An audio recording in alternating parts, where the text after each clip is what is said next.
दूसरी कक्षा रहेगी कक्षा 3 से 5 के विद्यार्थियों के लिए उनके गणित विषय से संबंधित। और आज के रेडियो स्कूल के आखिरी पीरियड में यानी सबसे अंत में हम बात करेंगे कक्षा 6 से 8 के विद्यार्थियों से उनकी दक्षता उन्नयन की वर्कबुक आओ करें और सीखें पर। इसी बीच हम सुनेंगे एक अच्छा सा गीत भी। तो चलिए चलते हैं आज सुबह के हमारे इस विशेष रेडियो स्कूल में।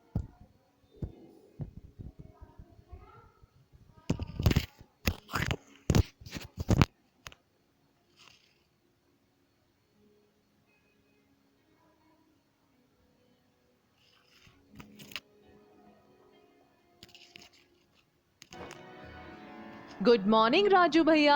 गुड मॉर्निंग बच्चों। How are you? इसका मतलब है कैसे हैं आप? Good morning teacher ji. मैं बिल्कुल ठीक हूँ। टीचर जी, इसे इंग्लिश में कैसे कहेंगे? मैं बताती हूँ। जब कोई आपसे इंग्लिश में हाउ आर यू पूछे तो हमें कहना है I am fine thank you या I am good thank you. Teacher ji, please आप मुझसे एक बार और पूछिए ना। ठीक है। हाउ आर यू राजू भैया? I am good thank you teacher ji. ठीक है ना टीचर जी? Very good. देखा बच्चों, राजू भैया ने तो हाउ आर यू का उत्तर अंग्रेजी में देना सीख लिया है। मुझे पता है आपने भी सीख लिया होगा। ये तो बहुत ही सरल है। बस उत्तर में हमें कहना है I am good thank you या I am fine thank you. ठीक है ना? टीचर जी, ये बहुत अच्छी तरह से समझ में आ गया। मुझे आपको एक बात और बतानी थी। बताइए राजू भैया। टीचर जी, जब मैं यहाँ आ रहा था तो रास्ते में जो तालाब है ना, उसमें मैंने आज मछली देखी। टीचर जी, बहुत छोटी सी मछली। अरे वाह राजू भैया। बच्चों, राजू भैया ने तालाब में आज एक छोटी सी मछली देखी। टीचर जी, आप कोई मछली वाली पोयम सुनाइए ना। ठीक है राजू भैया। क्यों बच्चों, क्या आपको भी सुनना है मछली वाली पोयम? जी टीचर जी, बड़ा मजा आएगा और हम लोग एक और पोयम सीख जाएंगे। Now listen carefully. ध्यान से सुनना। 1 2 3 4 5 Once I caught a fish alive. 6 7 8 9 10 Then I let it go again. Teacher ji, एक बार और सुनाइए ना प्लीज।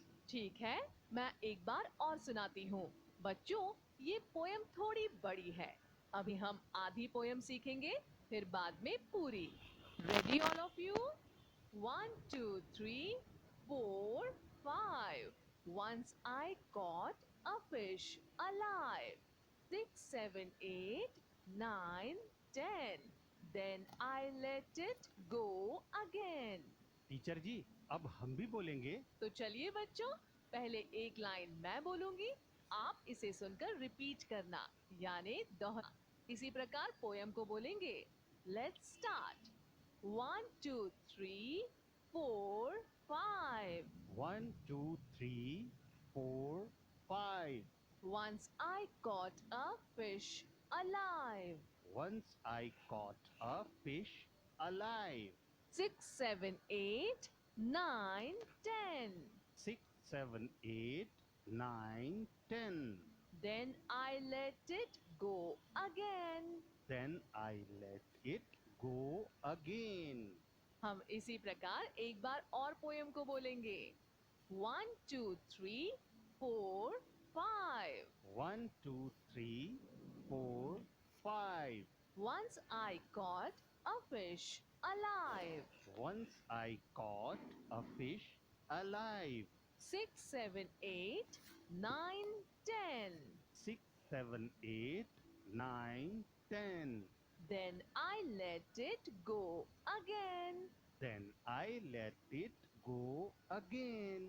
Very good. सभी बच्चे क्लैप करेंगे। टीचर जी, इस बार हम कौन सा लेटर पढ़ने वाले हैं? बच्चों, राजू भैया इस बार फिर भूल गए कि हम नया लेटर सीखने के पहले सीखे हुए लेटर्स को दोहराते हैं। फिर नया लेटर सीखते हैं। नहीं नहीं टीचर जी, मुझे सब याद है। तो बताइए हमने क्या क्या सीखा था। टीचर जी, हमने कैपिटल लेटर्स और small letters A, B, C, D और ई को पहचानना सीखा था, और इन्हीं लेटर्स से शुरू होने वाले शब्दों को सही उच्चारण के साथ बोलना भी सीखा था। अरे वाह राजू भैया। चलिए अब पहले हम रिवाइज करेंगे, फिर आगे नया लेटर सीखेंगे। टीचर जी, बार बार दोहराने से हमें ये लेटर्स पहचानना अच्छी तरह से आ जाएंगे, और हम इन लेटर्स से शुरू होने वाली चीजों को इंग्लिश में क्या कहते हैं ये भी सीख जाएंगे। तो चलिए शुरू करते हैं। पहले मैं बोलूंगी, फिर बच्चे। और टीचर जी, मैं भी साथ में बोलूंगा। बिल्कुल राजू भैया। तो सबसे पहले हम बोलेंगे ए। इसकी ध्वनि है ए। ठीक है, अब बोलिए A as in apple. A, as in apple. Good. अब बोलिए A as in end. A, as in end. Now next letter यानी अगला लेटर। अगला लेटर है बी। इसकी ध्वनि है ब। अब बोलिए बी ब एज इन बॉल। बी, ब एज इन बॉल। ठीक है, अब बच्चों बोलिए बी ब एज इन बैट। बी, ब एज इन बैट। अब अगला लेटर है सी। सी की ध्वनि है क। अब बोलिए सी क एज इन कैट। सी, क एज इन कैट। हाँ, अब बोलिए सी क एज इन कार।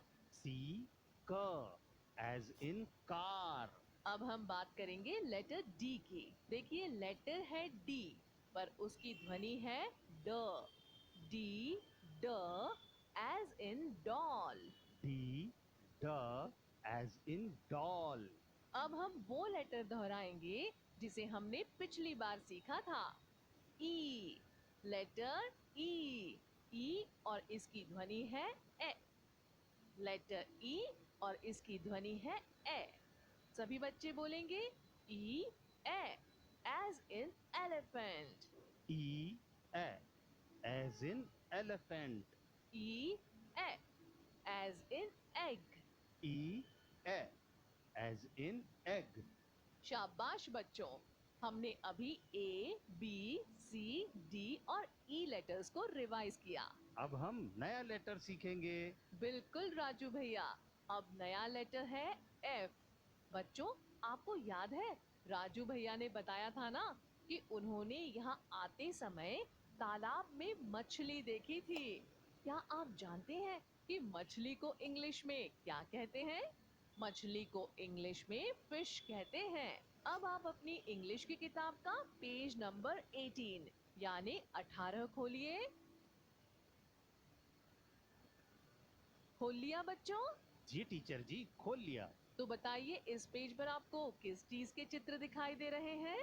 टीचर जी, पहला चित्र तो पंखे का है। हाँ बच्चों, पहले चित्र पर अपनी अपनी फिंगर यानी उंगली रखिए।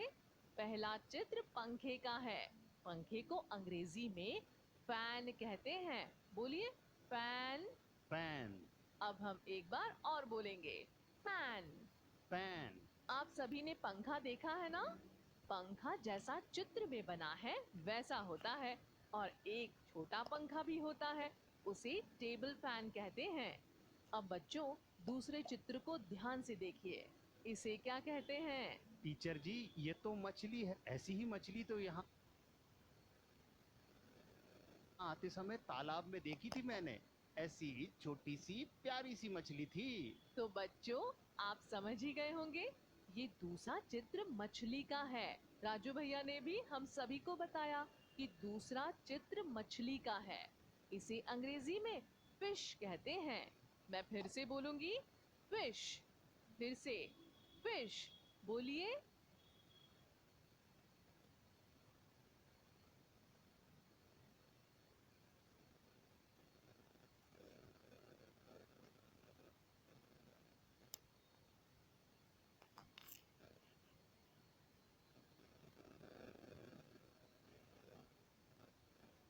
फिश। फिश। अब आप फिर से अपनी कितित्र पर रखकर जोर से बोलिए, फैन। बोलिए।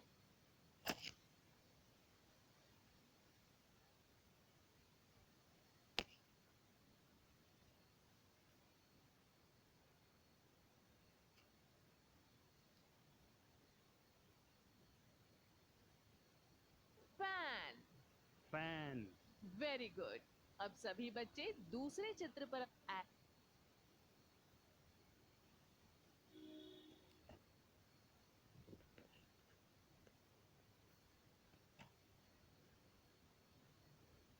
As in fan. ये लेटर यानी अक्षर है एफ और इसका साउंड है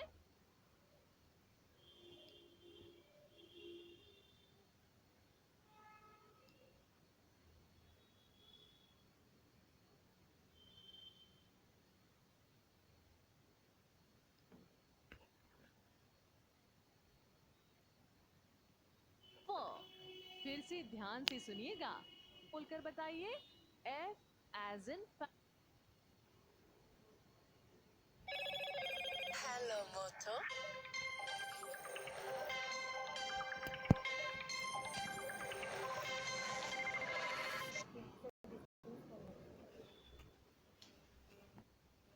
आप लेटर एफ और चित्रों के नाम के साथ बोलेंगे।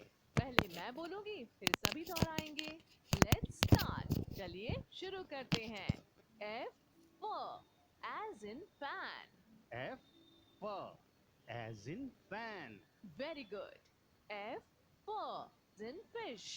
F for as in fish. शाबाश। अब हम एक बार और बोलेंगे और आप दोहराएंगे, ठीक है? पहले ध्यान से सुनिए। F as in fan. F as in fish. F for as in fan.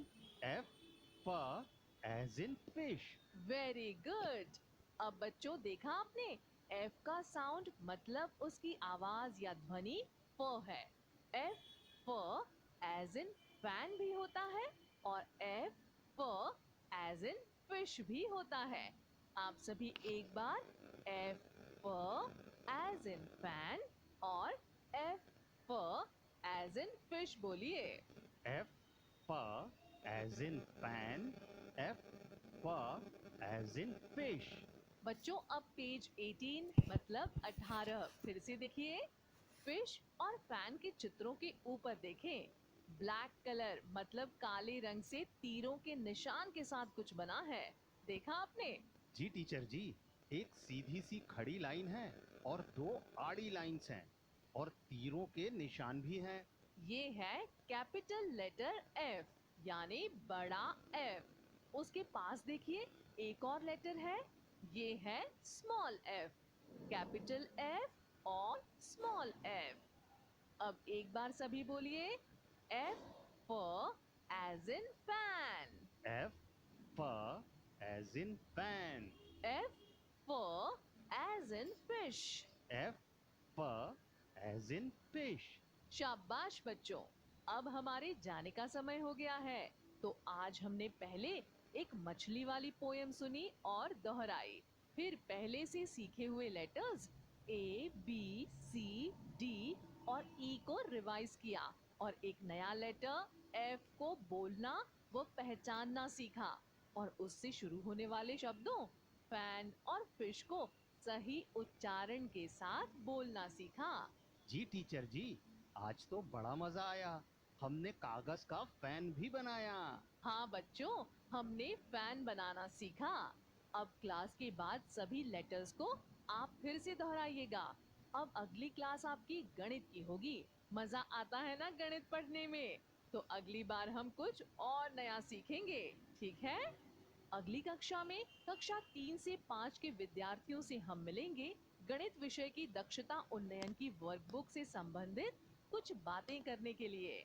तो कक्षा 3 से 5 के विद्यार्थी तैयार हैं? हम अभी आपको सुनाते हैं हिंदी वर्णमाला में शामिल व्यंजन अक्षरों को सीखने का ये गीत। जिसे मध्य प्रदेश के आप सभी बच्चों के लिए शंकर महादेवन अकादमी ने विशेष तौर पर तैयार किया है। और आप सब तक पहुंचाने के लिए हमें भेजा है राज्य शिक्षा केंद्र ने।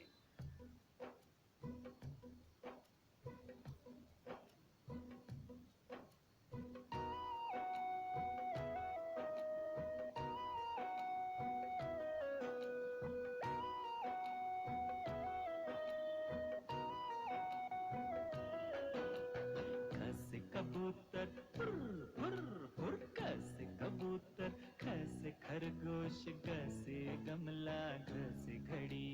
क से कबूतर, ख से खरगोश, ग से गमला, घ से घड़ी। अगला व्यंजन अंग, अगला व्यंजन है अंग।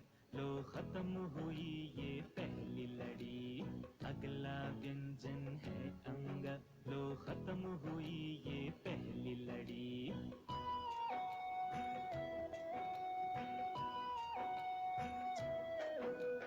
छ से चम्मच, तकिट तकिट तक। छ से चम्मच, छ से छाता, ज से जहाज, झ से झंडा। छ से चम्मच, छ से छाता, ज से जहाज, झ से झंडा।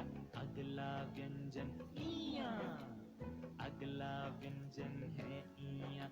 लो खत्म हुई दूसरी लड़ी।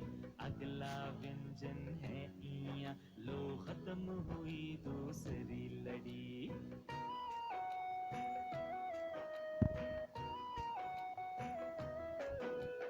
ट से टमाटर, टर टर टर। ट से टमाटर, ठ से ठेला, ड से डमरू, ढ से ढक्कन। ट से टमाटर, ठ से ठेला, ड से डमरू, ढ से ढक्कन। अगला व्यंजन अणा, अगला व्यंजन है अण। लो खत्म हुई तीसरी लड़ी। अगला व्यंजन है अण। लो खत्म हुई तीसरी लड़ी।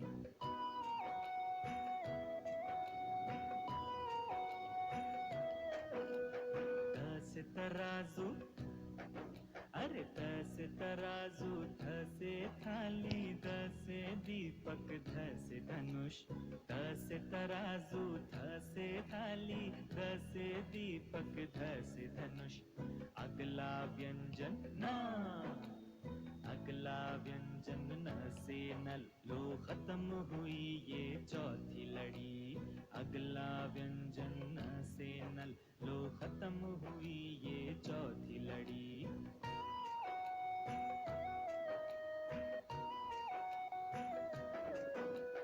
अ से पतंग, भ से फल, ब से बकरी, भ से भवन। अ से पतंग, भ से फल, ब से बकरी, भ से भवन। अगला व्यंजन माँ, अगला व्यंजन म से मछली। खत्म हुई पांचवी लड़ी। अगला व्यंजन म से मछली। खत्म हुई पांचवी लड़ी।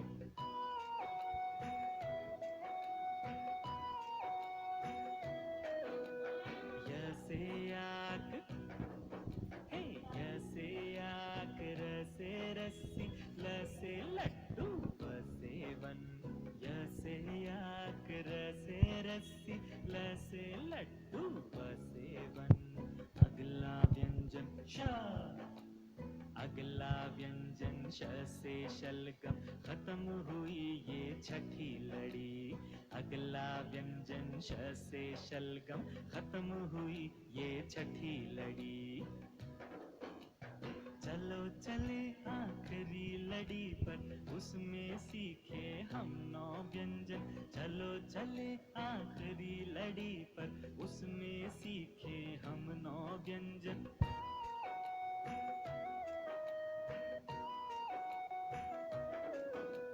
श से षटकोण, स से सब्जी, ह से हल, क्ष से क्षत्रिय।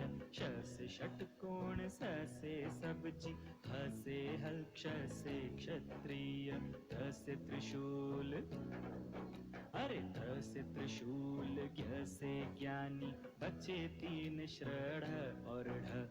त्र से त्रिशूल, ज्ञ से ज्ञानी, बचे तीन श्रढ़ और ढ। इसके साथ हुई है समाप्त व्यंजनों की ये पूरी लड़ी। आओ हम मिलकर सीखें और करें ज्ञान की वृद्धि, और करें ज्ञान की वृद्धि, और करें ज्ञान की वृद्धि। तो दोस्तों, कैसा लगा ये गीत? तो चलिए अब हम चलते हैं हमारी अगली कक्षा में, जहां कक्षा 3 से 5 के विद्यार्थी अपनी गणित की दक्षता उन्नयन की पुस्तक लेकर हमारा इंतजार कर रहे हैं। कार्यक्रम के इस भाग के आलेख को तैयार करने में प्रथम संस्थान का योगदान है। तो चलिए चलते हैं अगली कक्षा में।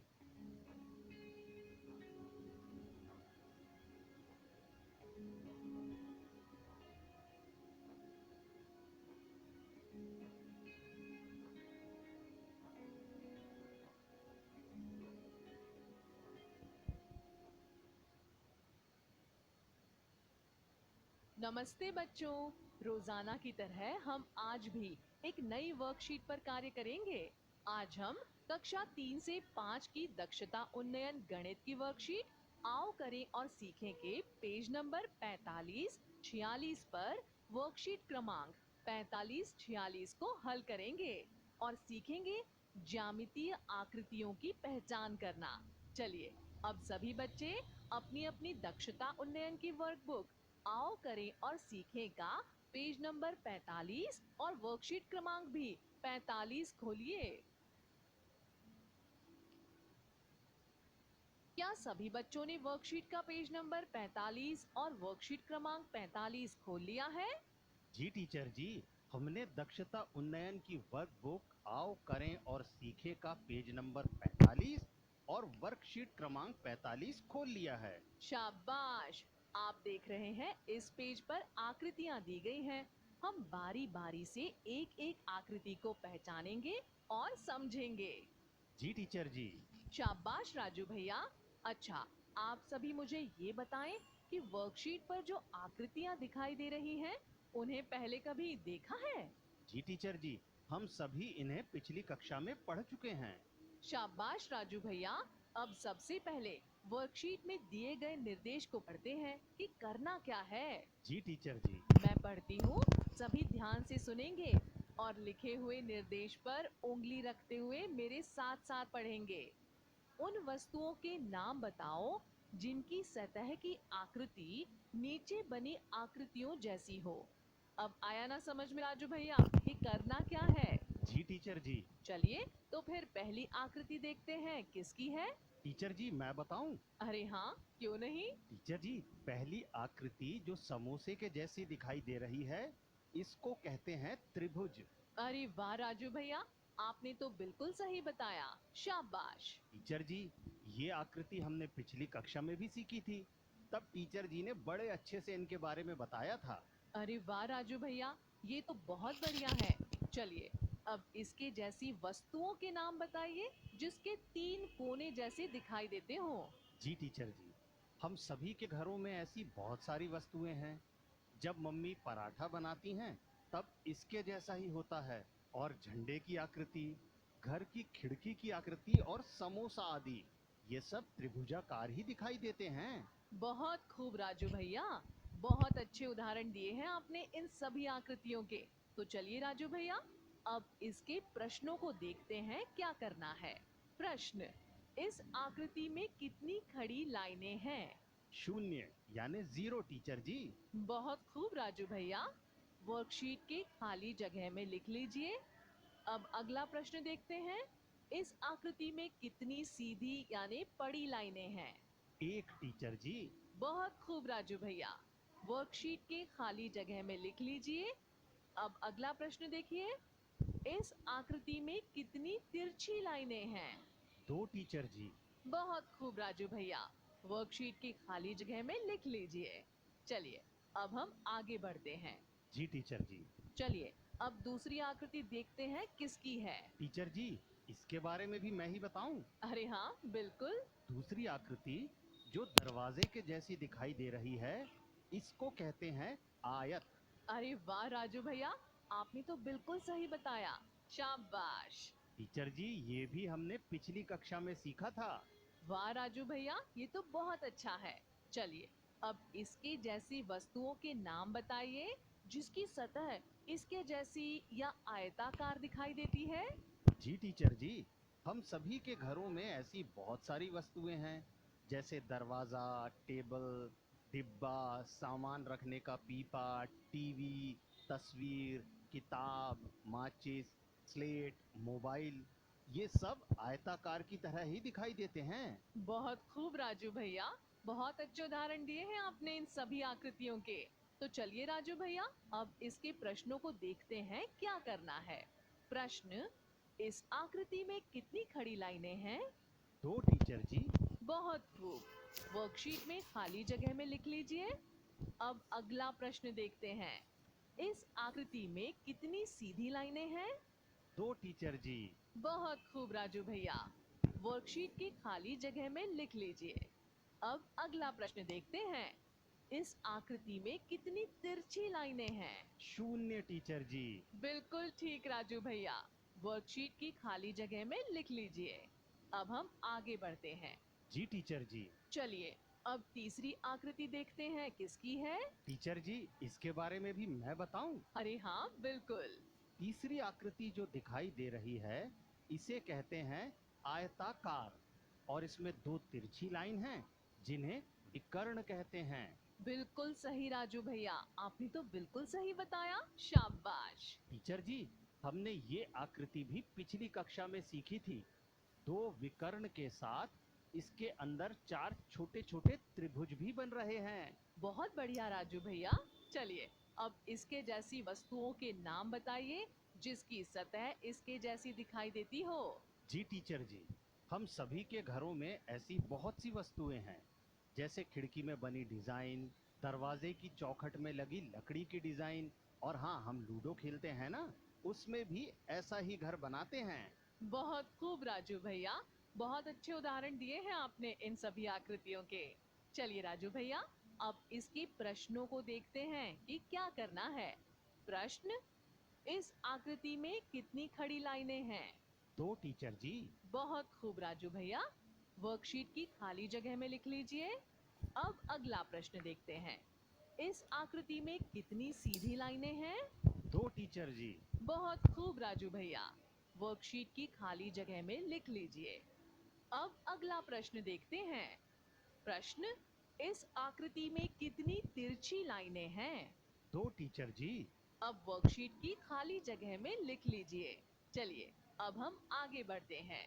जी टीचर जी, इसे भी मैं ही बताता हूँ। चौथी आकृति जो दिखाई दे रही है, इसको कहते हैं त्रिभुज। अरे वाह राजू भैया, आपने तो बिल्कुल सही बताया। शाबाश राजू भैया।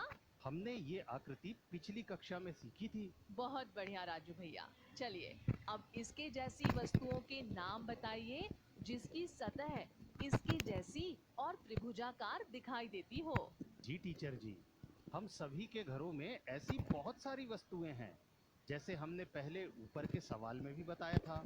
मम्मी का पराठा, झंडा, घर की खिड़की आदि, ये सब त्रिभुजाकार ही दिखाई देते हैं। चलिए राजू भैया, अब इसके प्रश्नों को देखते हैं क्या करना है।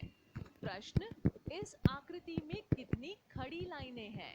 0, यानी एक भी नहीं टीचर जी। बहुत खूब राजू भैया। वर्कशीट की खाली जगह में लिख लीजिए 0। अब अगला प्रश्न देखते हैं। प्रश्न, इस आकृति में कितनी सीधी लाइनें हैं? 1 लाइन टीचर जी। इस आकृति में कितनी तिरछी लाइनें हैं? 2 लाइन टीचर जी। बहुत बढ़िया राजू भैया। त्रिभुज की आकृति में एक सीधी लाइन और 2 तिरछी लाइन होती हैं। चलिए, अब पांचवी आकृति देखते हैं किसकी है। टीचर जी, मैं बताऊं? 5वीं आकृति जो चूड़ी के जैसी दिखाई दे रही है, इसको कहते हैं वृत्त। बहुत बढ़िया राजू भैया, आपने बिल्कुल सही बताया। शाबाश। टीचर जी, हमने ये आकृति पिछली कक्षा में सीखी थी, तब भी टीचर जी ने बड़े अच्छे से इसके बारे में बताया था। अरे वाह राजू भैया, ये तो बहुत बढ़िया है। चलिए, अब इसके जैसी वस्तुओं के नाम बताइए जिसकी सतह इसके जैसी वृत्ताकार दिखाई देती हो। जी टीचर जी, हम सभी के घरों में ऐसी बहुत सारी वस्तुएं हैं, जैसे चूड़ी, थाली, ढक्कन, साइकिल का पहिया, कैरम बोर्ड की गोटी आदि। ये सब वृत्त की तरह ही दिखाई देते हैं। बहुत खूब राजू भैया, बहुत अच्छे उदाहरण दिए आपने इन सभी आकृतियों के। तो राजू भैया, अब इसके प्रश्नों को देखते हैं करना क्या है। प्रश्न है, इस आकृति में कितनी खड़ी लाइनें हैं? 0 टीचर जी। बिल्कुल ठीक। वर्कशीट में खाली जगह में लिख लीजिए। अगला प्रश्न है, इस आकृति में कितनी सीधी लाइनें हैं? 0 टीचर जी। बहुत खूब राजू भैया, वर्कशीट की खाली जगह में लिख लीजिए। अब अगला प्रश्न है, इस आकृति में कितनी तिरछी लाइनें हैं? 0 टीचर जी। बहुत खूब राजू भैया, वर्कशीट की खाली जगह में लिख लीजिए। अब हम चूड़ी, थाली, ढक्कन को जमीन, कागज या स्लेट पर रखकर घेरा बनाएंगे। ऐसे ही माचिस और मोबाइल फोन से भी घेरा यानी बाउंड्री बनाएंगे। जी टीचर जी, ये तो बहुत ही आसान है और इसे करने में हमें बहुत मजा भी आएगा।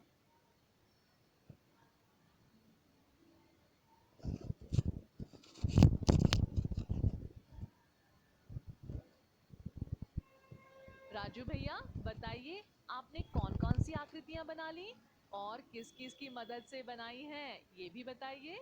जी टीचर जी, मैंने मम्मी की चूड़ी से वृत्त बनाया है और माचिस के खाली बॉक्स से आयत बनाया है। शाबाश राजू भैया, बहुत अच्छे। उम्मीद है सभी बच्चों ने भी अलग अलग वस्तुओं की मदद से आकृतियां बना ली होंगी। अब आगे बढ़ते हैं। जी टीचर जी। तो चलिए, ऐसी ही मजेदार चीजों के साथ हम आगे बढ़ते हैं। अब हम आकृतियों की समानता और असमानता के बारे में पढ़ेंगे। जी टीचर जी। आपको पता है बच्चों, ये बहुत ही मजेदार है। आपने देखा होगा, जो वृत्त है ये पूरी तरह घेरा है। इसमें एक भी कोने नहीं होते, जैसे चूड़ी, पहिया आदि। इसके बारे में तो हम जान ही चुके हैं, ये बहुत ही सरल है। जी टीचर जी, मैंने अपने घर में वृत्त आकृति की ऐसी बहुत सी चीजें देखी हैं और उनका उपयोग भी किया है। शाबाश राजू भैया। आइए, अब हम बात करते हैं वर्ग और आयत की। दोनों ही दिखने में तो एक जैसी हैं। ये तो उन दोनों की समानता हो गई। जी टीचर जी, अब इसमें असमानताएं क्या होंगी? शाबाश राजू भैया, आपने बहुत अच्छा सवाल पूछा। वर्ग का उदाहरण देखें तो आप सब अपने घर में रखे हुए डिब्बे या उनकी चौकोर आकृति को कभी आपने ध्यान से देखा है? वही वर्ग कहलाता है। ये एकदम चौकोर होता है और इसकी चारों भुजाएं बराबर होती हैं। इसी तरह घर में ऐसे भी बॉक्स हैं जो चौकोर तो होते हैं, पर उनकी चारों भुजाएं बराबर नहीं होती हैं। ठीक से देखेंगे तो पाएंगे कि उनके भी चार कोने तो होते हैं, पर भुजाएं चारों नहीं बल्कि केवल आमने सामने की ही बराबर होती हैं। ऐसे बॉक्स को हम आयत कहते हैं। जी टीचर जी, हम वर्ग और आयत दोनों में समानता और असमानता को पहचान गए हैं। बहुत बढ़िया राजू भैया, मतलब आपको धीरे धीरे आकृतियों को पहचानना आ रहा है। चलिए, अब हम आगे बढ़ते हैं त्रिभुज की तरफ। जी टीचर जी। अच्छा बच्चों, आप लोगों ने समोसा खाया है? जी टीचर जी, हमने समोसा खाया है और इसके भी 3 कोने होते हैं, है ना? बिल्कुल ठीक पहचाना राजू भैया। समोसे में 3 ही कोने होते हैं, जैसे कि त्रिभुज में 3 भुजाएं होती हैं। जी टीचर जी, हमने सभी आकृतियों को ध्यान से समझ लिया है। अब हम इनके बारे में सारी जानकारी प्राप्त कर चुके हैं। शाबाश राजू भैया, आपने बहुत ही आसानी से आकृतियों को सीख लिया है। अब हम आगे बढ़ते हैं। जी टीचर जी। चलिए, अब सभी कागज पर ये सभी आकृतियां बनाएं। इसमें सबसे पहले ढक्कन की मदद से वृत्त आकृति बनाइएगा। जी टीचर जी, हम ये आकृति कागज पर बनाते हैं। शाबाश राजू भैया, अब आप बनाने की कोशिश कीजिए। जी टीचर जी। बन गई बच्चों वृत्ताकार आकृति। जी टीचर जी, ये देखिए। बहुत बढ़िया राजू भैया। चलिए अब किसी चौकोर वस्तु की मदद से वर्ग की आकृति बनाएं। वर्ग में कुल 4 लाइनें होती हैं, 2 आड़ी लाइनें होती हैं और 2 खड़ी लाइनें होती हैं। चारों लाइन बराबर होती हैं। जी टीचर जी, हम भी चौकोर वस्तु की सहायता से वर्ग की आकृति बनाएंगे। बन गई राजू भैया वर्ग की आकृति। जी टीचर जी, ये देखिए। वाह राजू भैया, आपने तो ये आकृति बहुत बढ़िया बनाई है। चलिए अब किसी माचिस की मदद से आयत की आकृति बनाइए। इसमें कुल 4 लाइनें होती हैं, 2 आड़ी लाइन होती है और 2 खड़ी लाइन होती है। ध्यान है ना बच्चों कि आयत में आमने सामने की ही लाइन बराबर होती है। जी टीचर जी, मैं बनाता हूँ आयत की आकृति। वाह राजू भैया, आपने बढ़िया आयत की आकृति बनाई। चलिए अब बारी है त्रिभुज की। आप 3 तीलियों की मदद से त्रिभुज बनाएं। जी टीचर जी, मैं बनाता हूँ। बहुत बढ़िया राजू भैया, आपने त्रिभुज की आकृति भी बहुत अच्छी बनाई है। जी टीचर जी, अब हम सारी आकृतियों के बारे में अच्छी तरह से जान चुके हैं। वेरी गुड राजू भैया, इस तरह से हमने वर्कशीट 45 को भी हल कर लिया है। चलिए अब दक्षता उन्नयन वर्कबुक आओ करें और सीखें का पेज नंबर 46 खोलिए। क्या सभी बच्चों ने अपनी अपनी वर्कबुक का पेज नंबर 46 खोल लिया है? जी टीचर जी। शाबाश बच्चों। सबसे पहले हम इस वर्कशीट में दिए गए निर्देश को बड़े ध्यान से पढ़ते हैं, समझते हैं और फिर हल करते हैं। सभी को समझ में आ गया? जी टीचर जी। सबसे पहले निर्देश को समझते हैं। चलिए देखते हैं। इस वर्कशीट में बॉक्स के अंदर कुछ बिंदु बने हुए हैं जिनको मिलाकर नई आकृतियां बनाना है। Hello, Moto.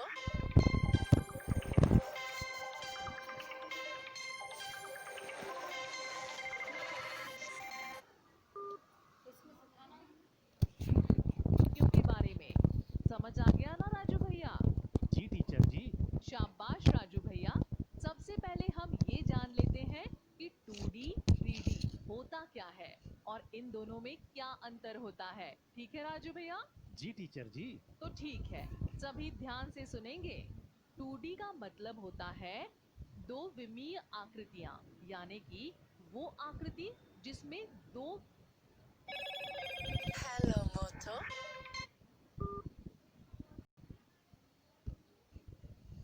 जमीन पर हम कोई आकृति बनाते हैं तो वो 2D यानी द्विविमीय बनती है, जिसमें लंबाई होती है और चौड़ाई भी होती है। और 3D का मतलब त्रिविमीय आकृतियां, जिसमें 3 विमाएं लंबाई, चौड़ाई और ऊंचाई होती है।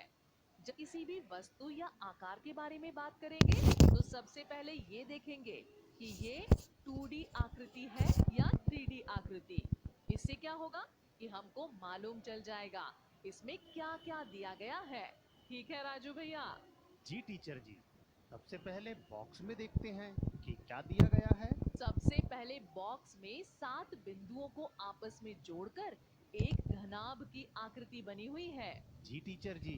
चलिए तो अब हम इसी तरह से कुछ नई आकृतियां बनाते हैं, जैसे घन, घनाभ, त्रिभुज, वर्ग, आयत। जी टीचर जी। तो राजू भैया अब हमें ठीक इसी तरह बिंदुओं को मिलाकर अलग अलग तरह की आकृतियां बनाना है।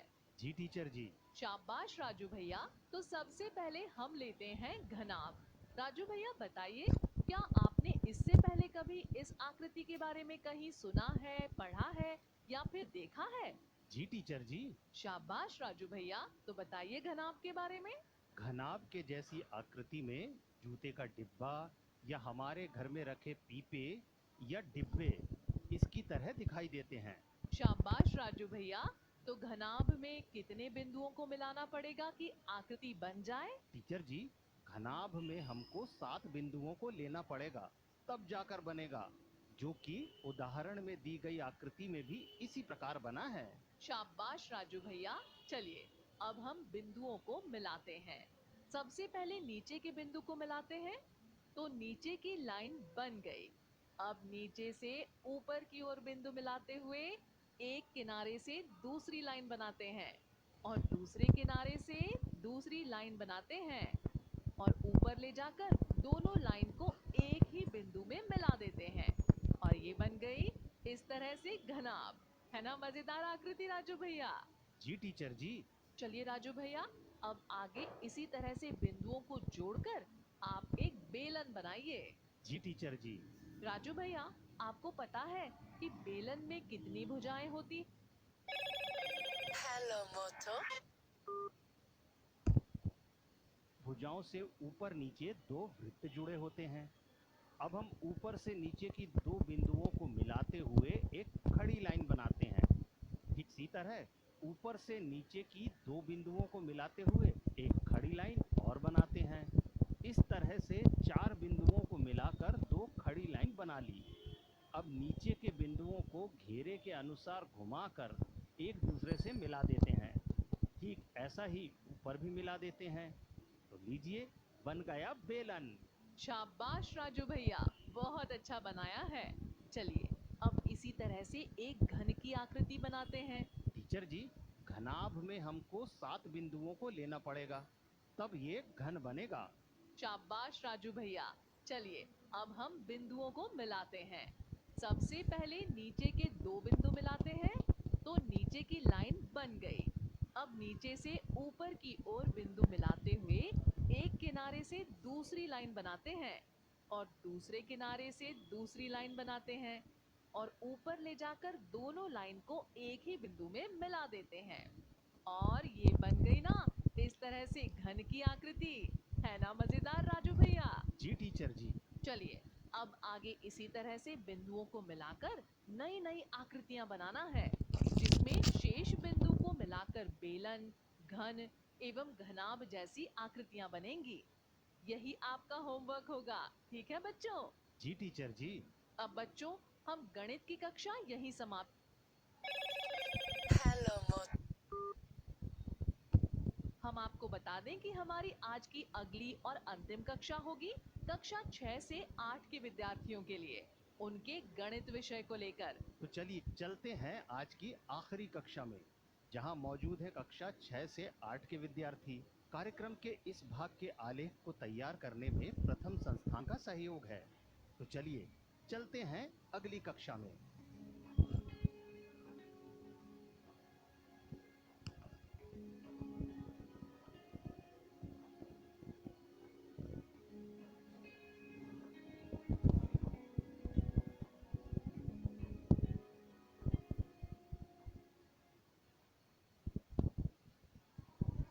प्यारे बच्चों, सभी को नमस्कार। आज फिर आपके लिए लेकर आई हूँ गणित की कुछ मजेदार गतिविधियाँ। चलिए अब हम वर्कशीट नंबर 45 के पेज नंबर 55 को देखते हैं। इसमें क्या दिया हुआ है? वर्कशीट में जो सवाल दिया है उसे मैं पढ़ती हूँ, आप सभी ध्यान से सुनिएगा। नमूना नोटों का उपयोग।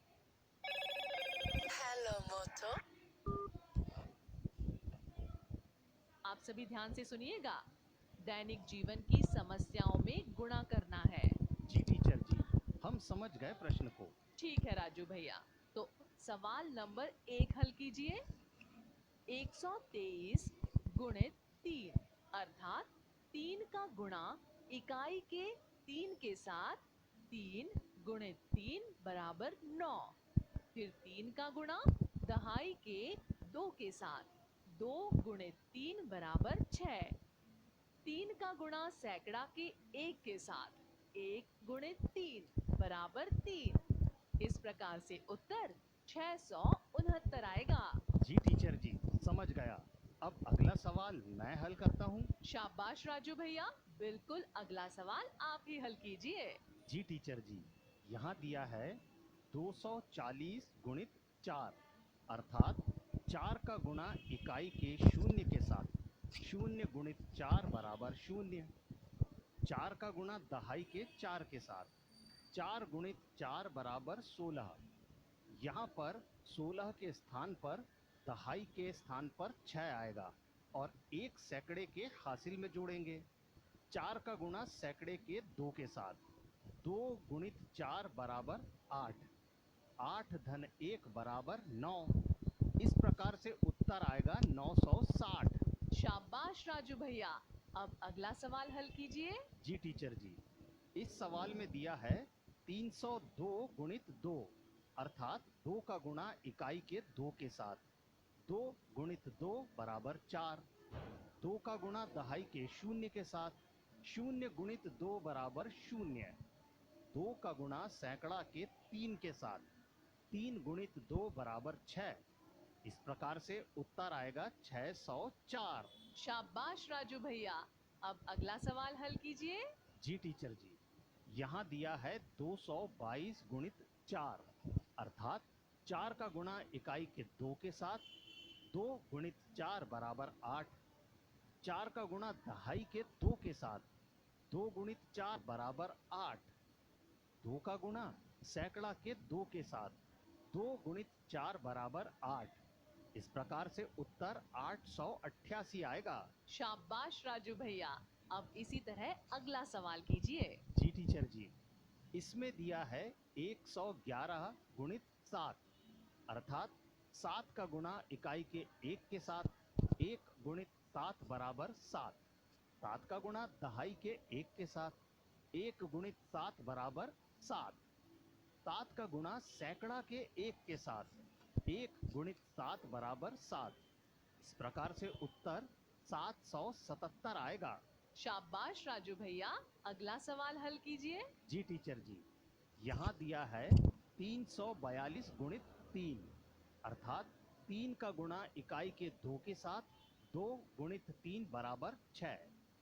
3 का गुणा दहाई के 4 के साथ। 4 गुणित 3 बराबर 12।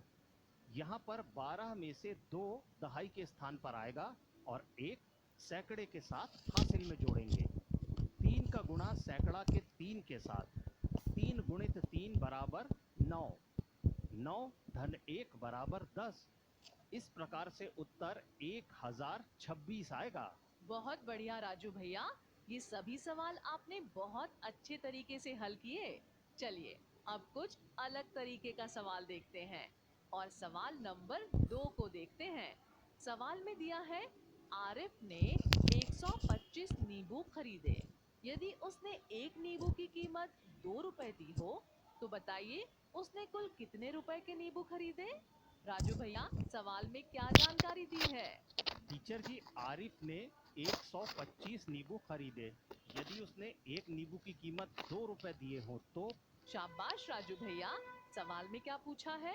बताइए उसने कुल कितने रुपए के नींबू खरीदे। शाबाश। तो अब आप सवाल में क्या करेंगे। 125 में 2 का गुणा करना होगा। इससे कुल कितने रुपए देना है निकल जाएगा। शाबाश राजू भैया। चलिए सवाल हल करते हैं। 125 गुणित 2 अर्थात 2 का गुणा इकाई के 5 के साथ। 5 गुणित 2 बराबर 10। यहाँ पर 10 में से 0 इकाई के स्थान पर आएगा और 1 दहाई के साथ हासिल में जोड़ेंगे। 2 का गुणा दहाई के 2 के साथ। 2 गुणित 2 बराबर 4। 4 धन 1 बराबर 5। इस 5 को दहाई की जगह लिख देंगे। 2 का गुणा सैकड़ा के 1 के साथ। 1 गुणित 2 बराबर 2। इस प्रकार से उत्तर 250 आएगा। अतः आरिफ ने कुल 250 रुपए के नींबू खरीदे। समझ गए राजू भैया। जी टीचर जी। अब अगला सवाल नंबर 3 आप हल कीजिए। जी टीचर जी, सवाल नंबर 3 में सरिता के पास 5 टोकरी आम से भरी हुई हैं। यदि प्रत्येक टोकरी में 135 आम हो तो बताइए उसके पास कुल कितने आम हैं। बिल्कुल सही। अब बताइए कि सवाल में क्या जानकारी दी है। सरिता के पास 5 टोकरी आम से भरी हुई हैं और यदि प्रत्येक टोकरी में 135 आम हैं, सवाल में पूछा क्या है। उसके पास कुल कितने आम हैं। अब सवाल में क्या करेंगे। टीचर जी, हमें 135 में 5 का गुणा करना होगा तो पता चल जाएगा कि कुल कितने आम हैं। बिल्कुल ठीक राजू भैया, तो कीजिए। जी टीचर जी, 135 गुणित 5 अर्थात 5 का गुणा इकाई के 5 के साथ। 5 गुणित 5 बराबर 25। यहाँ पर 25 में से 5 इकाई के स्थान पर आएगा और 2 दहाई के साथ हासिल में जोड़ेंगे। 5 का गुणा दहाई के 3 के साथ, 3 गुणित 5 बराबर 15 और 15 धन 2 हासिल के बराबर 17। यहाँ पर 17 में से 7 दहाई के स्थान पर आएगा और 1 सैकड़े के साथ हासिल में जोड़ेंगे। 5 का गुणा सैकड़ा के 1 के साथ, 1 गुणित 5 बराबर 5, 5 धन 1 बराबर 6। इस प्रकार से उत्तर 675 आएगा। अतः सरिता के पास कुल 675 आम होंगे। शाबाश राजू भैया। तो चलिए अब पेज नंबर 56 को खोल लीजिए। जी टीचर जी, मैंने पेज नंबर 56 खोल लिया है। इसमें क्या सवाल दिया हुआ है? वर्कशीट में जो सवाल दिया है मैं उसे पढ़ती हूँ। आप सभी ध्यान से सुनिए। दैनिक जीवन में गुणा कीजिए। सवाल में दिया है कि एक बॉक्स में सही संख्या लिखिए। 3 गुणित 10 बराबर, अतः 10 का पहाड़ा 3 बार या 10 को 3 बार जोड़ने पर 30 आता है, अर्थात बॉक्स में 30 लिखेंगे। 19 गुणित 10 बराबर, अतः 10 का पहाड़ा 9 बार 90 आया। 90 का शून्य इकाई में होगा और हासिल का 9 होगा। अब 10 का पहाड़ा 1 बार, 10 धन 9 हासिल का बराबर 19, अर्थात उत्तर 190। इसे बॉक्स में लिख देंगे। इसी प्रकार आगे के सवाल राजू भैया आप कीजिए। जी टीचर जी, सवाल नंबर 3 को देखते हैं। 8 गुणित 10 बराबर, अतः 10 का पहाड़ा 8 बार पढ़ने पर 80, अर्थात बॉक्स में 80 लिख देंगे। 10 गुणित 10 बराबर, अतः 10 का पहाड़ा 10 बार पढ़ने पर 100, अर्थात बॉक्स में 100 लिख देंगे। 38 गुणित 100 बराबर, अतः पहले इकाई के शून्य का गुणा 38 के साथ करेंगे, फिर दहाई के शून्य का गुणा 38 के साथ करेंगे, फिर 1 का गुणा 38 के साथ करेंगे। तो 38 गुणित शून्य, 38 गुणित शून्य, 38 गुणित 1 बराबर 3800, अतः बॉक्स में 3800 लिखेंगे। शाबाश राजू भैया। इसी तरह आगे के सवाल और हल कीजिए। जी टीचर जी, 10 गुणित 3 बराबर, अतः 3 का गुणा शून्य के साथ करेंगे तो शून्य आएगा और 3 का गुणा 1 के साथ करेंगे तो 3 प्राप्त होगा। इसी प्रकार उत्तर 30 होगा और 30 को बॉक्स में लिखेंगे। 6 गुणित 10, अतः 10 का पहाड़ा 6 बार या 10 को 6 बार जोड़ने पर 60 आता है, अर्थात बॉक्स में 60 लिखेंगे। 9 गुणित 1 बराबर, अतः 1 का पहाड़ा 9 बार या 1 को 9 बार जोड़ने पर 9 आता है, अर्थात बॉक्स में 9 लिखेंगे। बहुत बढ़िया राजू भैया, आपने बहुत अच्छे से सारे सवाल हल किए हैं। उम्मीद करते हैं कि हमारे घर पर रहकर पढ़ने वाले बच्चे भी इसी तरह से सभी सवालों को हल कर रहे होंगे। बच्चों, अब आगे के सवाल आप सभी अपने गृह कार्य में कीजिएगा। अब सवाल नंबर 3 मैं पढ़ रही हूँ, आप सभी ध्यान से सुनिएगा। रमा रोज 10 मटके बनाती है, बताइए वह 9 दिन में कितने मटके बनाएगी? राजू भैया, सवाल में क्या जानकारी दी है? रमा रोज 10 मटके बनाती है। शाबाश राजू भैया। सवाल में क्या पूछा है? कि वो 9 दिन में कितने मटके बनाएगी। शाबाश। सवाल में क्या करेंगे? टीचर जी, 10 में 9 का गुणा करना होगा तो कुल कितने मटके बनेंगे पता चल जाएगा। शाबाश राजू भैया। चलिए सवाल हल करते हैं। 10 गुणित 9 बराबर, अतः 9 का पहाड़ा 10 बार पढ़ेंगे तो 90 होगा, अतः वो 9 दिन में 90 मटके बनाएगी। जी टीचर जी। शाबाश राजू भैया। अगले सवाल को भी ध्यान से सुनिएगा, मैं पढ़ रही हूँ। एक बगीचे में पेड़ों की 7 पंक्तियां हैं। यदि प्रत्येक पंक्ति में 10-10 पेड़ हो तो बताइए बगीचे में कुल कितने पेड़ हैं? बताइए राजू भैया, सवाल में क्या जानकारी दी है? कि एक बगीचे में पेड़ों की 7 पंक्तियां हैं। यदि प्रत्येक पंक्ति में 10-10 पेड़ हों तो सवाल में क्या पूछा है राजू भैया? बताइए बगीचे में कुल कितने पेड़ हैं। शाबाश राजू भैया। सवाल में क्या करेंगे? टीचर जी 7 में 10 का गुणा करेंगे तो कितने पेड़ हैं पता चल जाएगा। शाबाश राजू भैया। चलिए अब सवाल हल करते हैं। 7 गुणित 10 बराबर, अतः 10 का पहाड़ा 7 बार पढ़ेंगे 70 होगा। अतः बगीचे में कुल 70 पेड़ हैं। अच्छा बच्चों, इन सवालों के आधार पर आप सभी अपनी गणित की पुस्तक के सवालों को हल कीजिएगा। आज हम गणित की कक्षा यहीं समाप्त करते हैं। आइए अब सुनते हैं रेडियो स्कूल कार्यक्रम में हिंदी वर्णमाला के स्वर और व्यंजनों पर आधारित गीत, जिसे मध्य प्रदेश के आप सभी बच्चों के लिए शंकर महादेवन अकादमी ने विशेष तौर पर तैयार किया है और आप तक पहुंचाने के लिए हमें भेजा है राज्य शिक्षा केंद्र ने।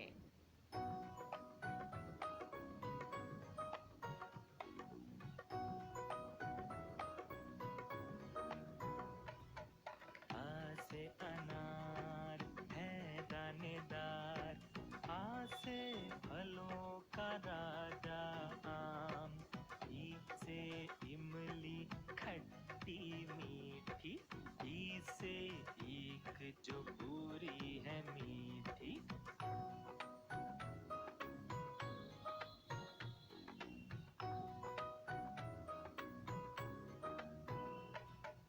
ऊ से उल्लू जो सोए न रात को, ऊ से ऊन सर्दी में दे सुकून, री से ऋषि है ज्ञान के सागर, ए से एड़ी जिस पर खड़े हम, ऐसे ऐनक अच्छा जिससे दिखता, ऐसे ऐनक अच्छा जिससे दिखता।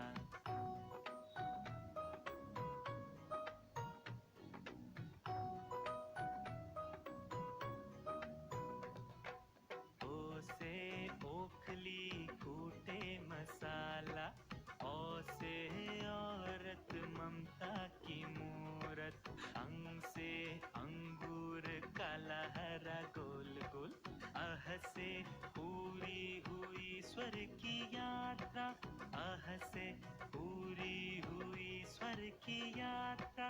आ ई उ ए आई ओ औ आहा और री, आ ई उ ए आई ओ औ आहा और री, पापा मम्मा ग ग रे रे सा रे गा मा पा नी सा।